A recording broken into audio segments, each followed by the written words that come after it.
آج کی اس الوداعی نشست جو ہے درس قرآن کے اعتبار سے، تو اس کا تحفہ جسے میں قرار دے رہا ہوں، اس میں سب سے پہلے ایک شکوہ ہے۔ بہت سے لوگ محبت کرتے ہیں، محب ہیں، عقیدت مند بھی ہیں، جیسا کہ میں نے کہا آ کے ہاتھ بھی چومتے ہیں اور اپنی عقیدت کا اظہار کرتے ہیں، تعریفیں کرتے ہیں۔ میں خطرے میں مبتلا ہو جاتا ہوں کہ کہیں کوئی تکبر پیدا نہ ہو جائے، روکتا بھی ہوں، لیکن افسوس، صد افسوس یہ کہ میرے اصل پیغام پر توجہ نہیں دیتے۔ میں آپ سے بھی یہ شکوہ کر رہا ہوں۔ ہر کسے از ظن خود شد یار من، اقبال نے شکوے کیے ہیں۔ تو نابغہ عصر، ہر کسے از ظن خود شد یار من، ہر شخص اپنے خیال میں میرا دوست بن گیا ہے۔ وس درون من نجست اسرار من، میرے اندر سے اس نے میری چھپی ہوئی چیزوں کو نہیں تلاش کیا۔ میں کیا ہوں، کیا کہنا چاہتا ہوں، کیا کرنا چاہتا ہوں، کوئی نہیں۔ شاعری پڑھ لی اور سر جھوم گیا، سر دھن لیا، بس اقبال ڈے بنا لیا۔ اور اس سے بھی زیادہ جو ہے، مرا یاراں غزل خان شمردند، مجھے لوگوں نے ایک غزل خان سمجھ لیا، شاعر سمجھ لیا۔ میں جس طرح سے مجھے بھی بس ایک مدرس سے قرآن سمجھ لیا گیا۔ میری اصل زندگی کس کام میں بیتی ہے، میرے اصل مقاصد کیا تھے، میرے اصل ہدف کیا تھے، اور ہیں، اللہ کا فضل ہے، ایک شوشے کا فرق نہیں آیا۔ وہ کیا ہے، اس پر توجہ نہیں۔ اس کو تو میں نے ذریعہ بنایا ہے، ساز سخن بہانہ است۔ میرا مقصد ہے یہ اس امت مسلمہ کا قافلہ منتشر ہو گیا ہے۔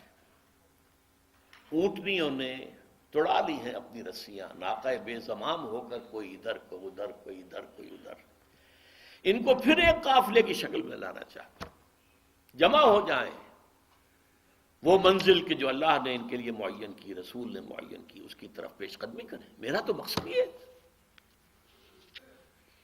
بہرحال اب میں اس سمت میں اپنی باتیں آپ سے عرض کروں گا بہت اختصار کے ساتھ۔ دیکھیے، جہاں تک تاریخی اور ملی معاملے کا تعلق ہے، میں ماضی سے اس وقت صرف نظر کر رہا ہوں، وہ بات لمبی بہت ہو جائے گی۔ البتہ میری کتاب سابقہ اور موجودہ مسلمان امتوں کا ماضی، حال اور مستقبل یہ موجود ہے، اس کو پڑھیے۔ ماضی کیا ہے ہمارا، بنی اسرائیل کا ماضی کیا تھا، یہ دو ہی امتیں دنیا میں رہی ہیں، امت سابقہ، امت موجودہ حاضرہ۔ حال اور مستقبل کے بارے میں جو باتیں میرے سامنے آئی ہیں، اور یہ آئی ہیں کتاب و سنت اور حدیث کی روشنی میں، اور پھر جو اللہ نے تعقل، عقل سے کسی چیز کو سمجھنا، اس کی جو صلاحیت دی تھی، اس کا حاصل کیا ہے۔ نمبر ایک،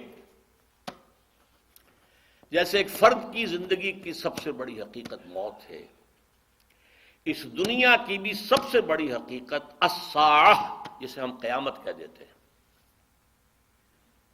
ایک وقت آنے والا ہے، یہ سب دگرگوں ہو جائے گا، پہاڑ جو ہیں ریزہ ریزہ ہو جائیں گے، یہ ہائی رائز بلڈنگز جو ہیں ان کا نام و نشان نہیں رہے گا۔ مارگلہ ٹاور جیسے بیٹھ گیا، یا ٹوئن ٹاورز امریکہ کے جیسے بیٹھ گیا، یہ پوری دنیا قاعن صفصفا، یہ زمین بالکل کھلی چٹیل میدان بن جائے گا۔ وہ زلزلۃ الساعہ، سورہ حج کی پہلی آیت، یا ایھا الناس اتقوا ربکم ان زلزلۃ الساعۃ شیء عظیم، وہ آئے گا۔ اس کے ایک وقفے کے بعد قیامت آئے گی۔ یہ قیامت نہیں ہے، یہ جس کو ہم قیامت کہہ دیتے ہیں، یہ قیامت، یہ الساعہ ہے، جبکہ پوری یہ عالم جو ہے یہ ہلاک ہو جائے گا۔ کچھ عرصے کے بعد پھر انہیں اٹھایا جائے گا، یہ اٹھایا جانے والا دن قیامت ہے۔ قام یقوم قیامتاً، قیامن، کھڑے ہونا، تمام انسان زندہ کر دیے جائیں گے۔ اپنی اپنی قبروں سے یا جہاں جہاں بھی ان کے کچھ بقایا جات کہیں ہیں وہاں سے بھاگے ہوئے چلے آئیں گے۔ اس کے بعد یوم قیامت کے بعد یوم آخرت شروع ہو جائے گا۔ پہلی بات تو یہ سب سے بڑی حقیقت، سب سے بڑی حقیقت، سب سے بڑی حقیقت۔ اور اب الحمدللہ میری سوچ یہ کہ وہ زیادہ دور نہیں ہے۔ نوع انسانی بحثیت مجموعی اپنے کلائمیکس کو پہنچ گئی ہے۔ بہرحال پہلی بات۔ دوسری بات، احادیث نبویہ سے معلوم ہوتا ہے اس قیامت سے پہلے ایک وقت ایسا آئے گا کہ دنیا پر روئے ارضی پر کوئی ایک صاحب ایمان بھی نہیں ہوگا، کافر، مشرک، ذلیل۔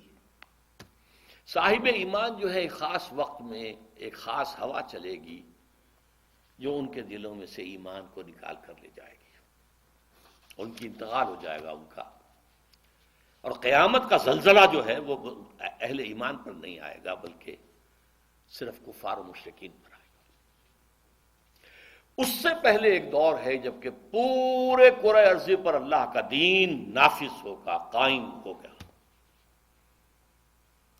خلافت علی منہاج النبوہ کا نظام قائم ہوگا۔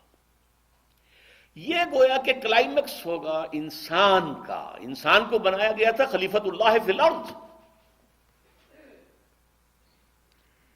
یہ خلیفۃ اللہ فی الارض اور یہ خلافت اللہ فی الارض جو ہے یہ پوری دنیا پر جب پورے عرض پر قائم ہو جائے گی تو وہ انسان کا کلائمیکس، آدم کا کلائمیکس۔ یہ ہونا ہے، ہو کر رہنا ہے۔ اگرچہ ابھی ہم نہیں سوچ سکتے کہاں سے ہو جائے گا، کدھر سے ہو جائے گا۔ حالات تو بہت خراب ہے، بہت خراب ہے، بہت خراب ہے۔ ہماری کوئی حیثیت نہیں، پرے کہا کے برابر نہیں، لیکن ہونا ہے۔ یہ خبر دی ہوئی ہے محمد الرسول اللہ کی صلی اللہ علیہ وسلم وہو الصادق المصدوق۔ یہ میرے خطبات خلافت نامی کتاب کے اندر سے یہ چیزیں آپ پڑھ سکتے ہیں پوری۔ البتہ اس سے پہلے امت مسلمہ پر اللہ کے عذاب کے بہت بڑے بڑے شدائد ابھی آنے ہیں۔ قیامت اس سے پہلے ایک دور کے زمین پر اللہ اللہ کرنے والا ایک بھی نہیں بچے گا۔ یہ حدیث کے الفاظ ہیں۔ ان کو پہلے ہی موت دے دی جائے گی، بڑی سہل موت۔ اس سے پہلے پوری دنیا میں اللہ کے دین کا غلبہ، اللہ کی حکومت، خلافت علی منہاج النبوت۔ اس سے پہلے کا دور جو ہے جس میں ہم ہیں اس وقت،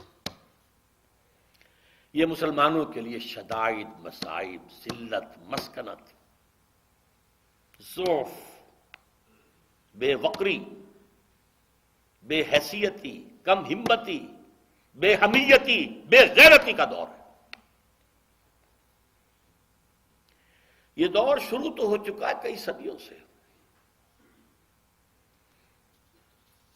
کئی صدیوں پہلے ہماری حکومتیں ایک ایک کر کے تاش کے پتوں کی طرح بکھر گئی۔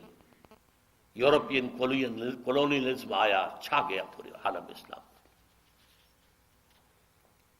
تقریباً 100 برس پہلے وہ کولونیل دخت جو بستر تھا وہ لپٹا ہے، لیکن اس سے بڑا کولونیلزم آ گیا ہے۔ اب اقتصادی کولونیلزم، تہذیبی کولونیلزم ہے، علمی کولونیلزم ہے۔ اقتصادیات میں، تہذیب میں، علم میں آج ذلت، مسکنت، یہ جو 2 مرتبہ بنی اسرائیل کے لیے آیا ہے، ضربت علیہم الذلۃ والمسکنۃ، کسی